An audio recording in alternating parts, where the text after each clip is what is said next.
Calcium பற்றாக்குறை ஏற்பட்டால் அதன் காரணமாக ஏராளமான உடல்நல பாதிப்புகள் ஏற்படக்கூடும்.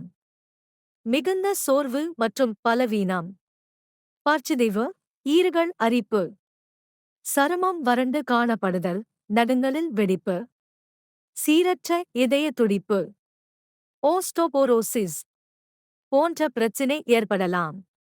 மருத்துவர்களால் பரிந்துரைக்கப்படும் கால்சியம் சப்ளிமெண்ட்கள் பாறைகளில் இருந்து வெட்டி எடுக்கப்படும் சுண்ணாம்பு மூலம் தயாரிக்கப்படுகின்றது.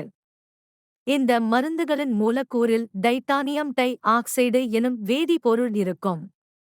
இது உடலுக்கு நல்லது அல்ல. கீரை வகைகளில் மருந்துகளில் அதிக அளவு உள்ளது. தொடக்கம் 40% மட்டும் ஒரு வகை கீரையே உணவில் கர்ப்பிணிகளுக்கும் 18 வயது குறைந்தவர்களுக்கும் 100 கிராம் புரோக்கோலியில் கொடுக்கக்கூடாது என்று அதன் லேபிளில் எழுதியிருக்கும்.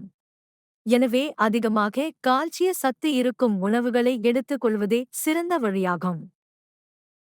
அதிக கால்சிய சத்து நிறைந்த காய்கறிகள். கீரை வகைகளில் கால்சியம் அதிக அளவு உள்ளது.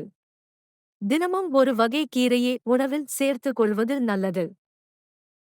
100 கிராம் வெண்டைக்காயில் சராசரியாக 77 மில்லி கிராம் கால்சியம் உள்ளது. 100 கிராம் புரோக்கோலியில் 40 மில்லி கிராம் கால்சியம் உள்ளது.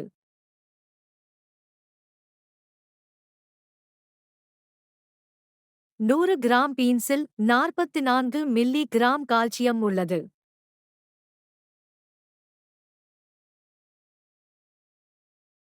100 கிராம் முட்டைக்கோஸில் 48 மில்லி கிராம் கால்சியம் உள்ளது.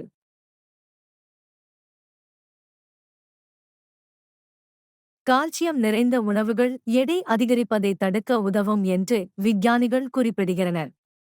கால்சியம் உடலில் உள்ள கொழுப்பை எரிக்கிறது.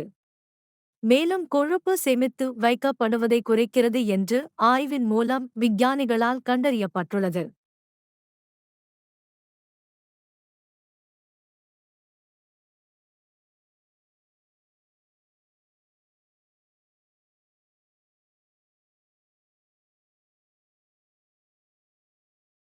வணக்கம். இது உங்கள் 360 தமிழ் டிப்ஸ்.